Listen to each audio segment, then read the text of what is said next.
स्वागत करता हूं। हम हैं एग्जाम पर कलम से क्रांति। तो आज बहुत ही बड़ी खुशखबरी का दिन है। वर्षों की मेहनत सफल हुई। भगवान ने आप लोगों को वरदान दे दिया, ग्रुप डी की डेट्स देगा। मतलब ऐसे वेट कर रहे थे जैसे कि भक्त भगवान के दर्शन करने के लिए तपस्या करते हैं। अब तपस्या क्या होती है इसका मतलब हमें समझ में आ रहा है कि इंतजार, और जिसमें तुम्हें डेट्स भी ना पता हो। तभी जो संडे को हम लोग इवेंट लेकर आए थे, आपको याद होगा मैंने कहा था कि इस बार हम लोग ट्विटर कैंपेन करते और हिला देते हैं। हाँ, इस बार पूरी प्लानिंग थी। वो आपकी बात पहले ही पहुंच गई उनके पास। ये ऐसा दूसरी तीसरी बार हुआ। एक बार जब जंतर मंतर जा रहे थे तो भी सुबह ही आ गया था। तो कहने का अर्थ क्या है कि 17 अगस्त से आप सभी के टेंटेटिवली संभावित है, और इस बार रेलवे क्या कर रही है, जो डेट्स दे रही है उस पे चला दे रही है। सर उसका मतलब पता है क्या है? जैसे अभी एक बार कोविड आ गया तो इसलिए वो टेंडरिंग पर ज्यादा जोर दे रहे हैं। हाँ। कि कहीं अगर मान लो कोविड के केस बढ़ जाएं तो फिर हमें टालना पड़ सकता है, पर अब कोविड का कोई ऐसा सीन है नहीं। कॉमन तौर पर देखें, हाँ। एनटीपीसी सीबीटी 2 और जो 5 लेवल का, उसने तय समय से पहले कि कुछ का बोला था कि तब कराएंगे, लेकिन उसको तुरंत ही करा लिया। आंसर की का बोला बाद में आएगी, वो पहले दे दी। आंसर की पहले, इवन साइकोमेट्रिक टेस्ट का शेड्यूल दे दिया। बिल्कुल। और आंसर की इन्होंने इतनी तेजी से दी ना, मतलब कि भाई साहब पेपर हुआ 3 से 4 दिन में आंसर की अनएक्सपेक्टेड, मतलब आइसोलेशन पूरी तेजी में। तो आप सभी जानते हैं कि हम लोग साल 2019 से, जिस दिन से आपके ग्रुप डी का ये अनाउंस हुआ था, एंड इकलौता ऐसा चैनल था जो एनटीपीसी के लिए अलग मेहनत कर रहा था, ग्रुप डी के लिए अलग मेहनत कर रहा था। आप में से हजारों स्टूडेंट इस बात के गवाह हैं। 2019 पूरी बीत गई, 2020 कोरोना आ गया, पूरा एक क्लास बंद रही हुई, 2021 पूरा आप लोगों के लिए, 2022 आधी चली गई, अब डेट आई है। अब भी आप लोगों के लिए हम लोग साथ हैं, एक नए जोश, नई एकदम उत्साह, नए उत्साह के साथ अच्छा कंटेंट, आप लोगों के लिए बेहतर रणनीति, बेहतर रिवीजन प्लान, बेहतर स्टडी प्लान, एक अच्छा टाइम टेबल, हर एक वीक पॉइंट पर आप लोगों को फोकस करवाना कि भाई ऐसे इसको भी कर लो। जो अभी रिसेंटली पेपर हुए अलग अलग, एसएससी ने लिए हो, चाहे सीएचएसएल हो, चाहे सीएचएल हो, या आपका एनटीपीसी सीबीटी 2 हो, या अन्य कोई एग्जाम, उन समय से कैसे कैसे अच्छी अच्छी चीजें हम लोग निकाल के आप लोगों तक पहुंचा सकते हैं, उस सब का हमने बनाया है। और आप लोग खुश हो जाएंगे कि हाँ, रणनीति बहुत ही अच्छी है। कुछ बताइए सर, रीजनिंग में आपकी क्या रणनीति रहेगी? देखो, सबसे पहली चीज ये होती है कि हमें जो रिसेंट एग्जाम हुआ है ना, सबसे रिसेंट एग्जाम, उसके क्वेश्चन देख लेने चाहिए कि भाई उसमें कैसा पैटर्न पूछा गया है। तो सबसे रिसेंट एग्जाम है एनटीपीसी सीबीटी 2 का, 5 लेवल के पेपर है अपने पास, बहुत बढ़िया से उनको सबको डाउनलोड कर लिया सर, सबका एनालिसिस कर लिया है। उसके आधार पर जो 7 बजे क्लास चलती है मॉक टेस्ट की, वो चल रही है। सेम और भी जो रीजनिंग की क्लासेस है टॉपिक वाइज भी चल रही है। मतलब एनालिसिस हमें करना पड़ेगा अपने प्रीवियस ईयर पेपर पर। अब इसमें हम दरकिनार 2018 वाला ग्रुप डी भी नहीं कर सकते, क्योंकि ग्रुप डी का जो वो पेपर है उनको भी हमें देख करके जाना जरूर पड़ेगा। बिल्कुल सही। सर का क्या कहना है कि जो पैटर्न जिस तरीके से पेपर का बदल रहा है, अगर आप अभी सीबीटी 2 में लाओगे या सीएचएसएल भी देखोगे जो हाल ही में हुआ है, बिल्कुल टीसीएस ने लिया है, तो आपको क्वेश्चंस के लेवल में बहुत ज्यादा चेंज मिलेगा। एग्जाम पर आपको एक चीज मिलेगी कि आपको ना क्वेश्चंस का लेवल में ये नहीं कि आप जो पढ़ना चाहते हैं कि 2 4 6, तो 6 के बाद में क्या आएगा, 8 आएगा, और वाह तूने आंसर दे दिया, ओ इतना होशियार, मास्टर भी होशियार, बच्चा भी होशियार। वो नहीं, अपने यहां तुम कम आओ ज्यादा ही फर्क नहीं पड़ता, लेकिन जो स्टैंडर्ड वर्तमान में पेपर का चल रहा है, जो रिसेंट के एग्जाम हुए, अपने टीचर की सबसे अच्छी बात क्या है कि उस पेपर से ही निकाल के आप लोगों को दे देते हैं। बिल्कुल डिजिट्स बदलकर, पहले तो एक बार वो पेपर करा दिया, फिर उससे संबंधित डिजिट्स, उससे संबंधित और लेवल अच्छा करके। इसी तरह हम अभिनंदन सर से पूछेंगे कि सर की क्या प्लानिंग है, फिर आपको और कुछ बताएंगे। सर मैथ्स को लेकर प्लानिंग यही है कि सबसे पहले जैसे कि हमारी 2 क्लासेस चल रही हैं, एक सुबह 8 बजे और एक रात को 9 बजे, तो हम जो 8 बजे वाली क्लास है उसमें ये एनालिसिस करेंगे कि अगर जैसे एक मॉक टेस्ट के टाइप में, कि अगर इनको 25 क्वेश्चन करने को दिए जाएं तो अलग अलग कैसे कैसे क्वेश्चन इनको मिल सकते हैं, और कैसे ये लोग उसमें अपनी स्ट्रेटजी रखें, क्या स्पीड रखें, किस हिसाब से उसको करें। फिर जैसे रात को 9 बजे टॉपिक वाइज चलेगा, उसमें हम लोग इनके जो भी टॉपिक्स वीक हैं या फिर अच्छे हैं, उसमें कैसे और शॉर्ट ट्रिक्स लगा सकते हैं, कैसे कंसेप्चुअल नॉलेज ले सकते हैं, कैसे हम उसको 45 दिन में पूरा करवाएंगे, किस हिसाब से अपनी स्पीड बना सकते हैं, इन सब के ऊपर पूरा टारगेट पूरा फोकस करके रखेंगे।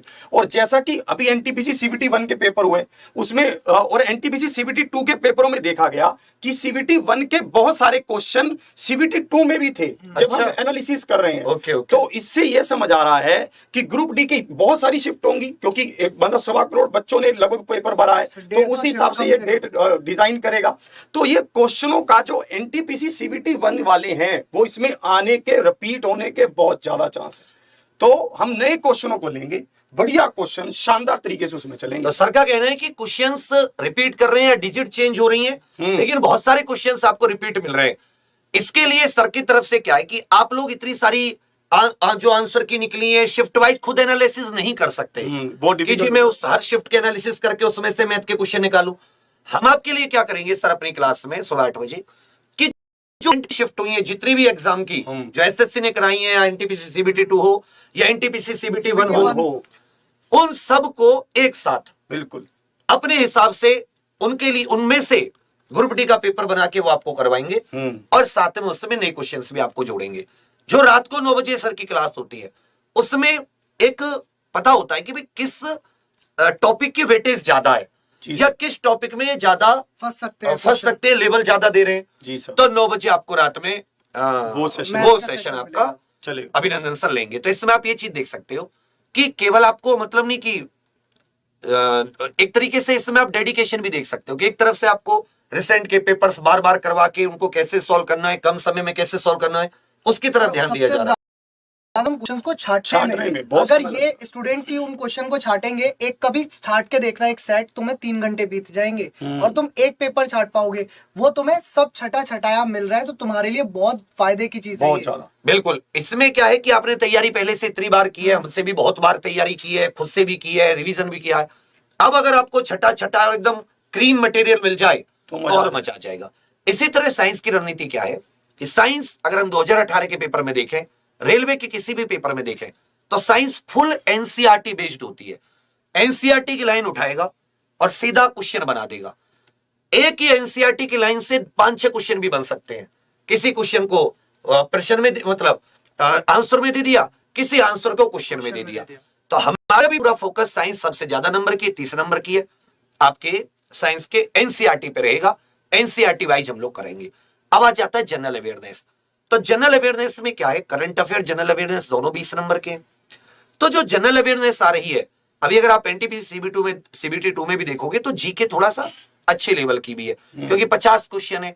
तो वहां जनरल अवेयरनेस से ज्यादा जनरल सामान्य ज्ञान वाले चीजें ज्यादा पूछी गई हैं। लेकिन करंट अफेयर आपको बहुत अच्छे निकल सकते हैं। 5 लेवल के पेपर में कई शिफ्ट हुई है, तो उसमें करंट अफेयर कि भाई अच्छा रिसेंट के करंट अफेयर पूछे गए, पुराने करंट अफेयर पूछे गए। ऐसा क्वेश्चन भी था, वो एक स्टूडेंट का जब कमेंट आया था कि 11 अगस्त 2021 में जो नीरज चोपड़ा है उसकी रैंक, वर्ल्ड रैंक कितनी थी। तो मतलब बिल्कुल डीप करंट अफेयर भी आ रहा है इसमें। एक चीज जैसे भी सर ने बताई उसमें ये भी है कि करंट अफेयर ये नहीं है कि केवल इसी वर्ष का पूछ रहा है, वो 2 वर्ष पुराना भी पूछ सकता है। अब यही हमें अपने मन को थोड़ा सा शांत करना होगा। मान लो आपने पहला क्वेश्चन देखा, पहले क्वेश्चन में कोई ऐसी चीज पूछ ली 2020 की, आपको नहीं आती, तो आपको ऐसा नहीं कि एकदम घबरा गए। अब अगर 10 क्वेश्चन करंट अफेयर आ रहे हैं, उसमें 2 क्वेश्चन पुराने पूछ लिए, तो 8 क्वेश्चन नए भी होंगे, नए वाले आपके पढ़े हुए में से भी हो सकते हैं। हम क्या होते हैं, होपलेस टाइप हो जाते हैं, देखो अरे यार ये तो मुझे आता ही नहीं है।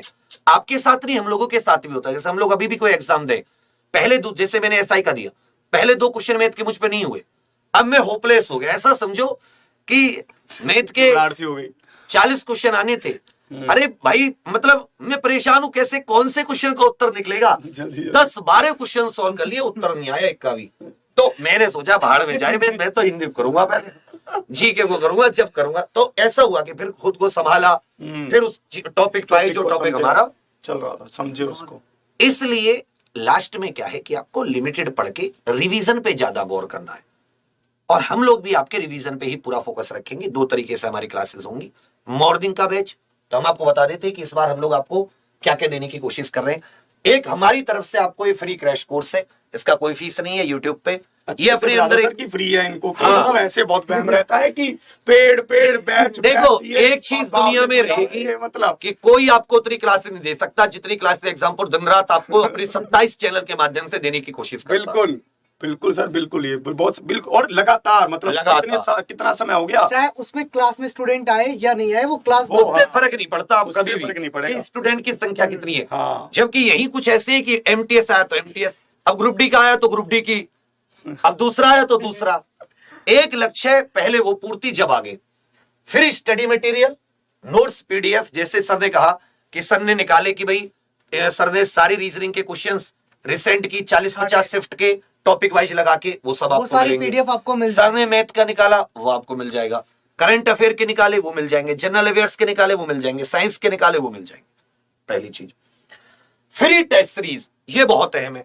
अभी आप लोग 100 रुपए की 200 रुपए की टेस्ट सीरीज खरीदोगे, हो सकती है अपना example.com और एग्जाम्पल ऑफिशियल ऐप पर टेस्ट सीरीज ग्रुप डी की इतने ज्यादा हैं, इतने ज्यादा मतलब अगर आप देखोगे ग्रुप डी की टेस्ट सीरीज में कि कम से कम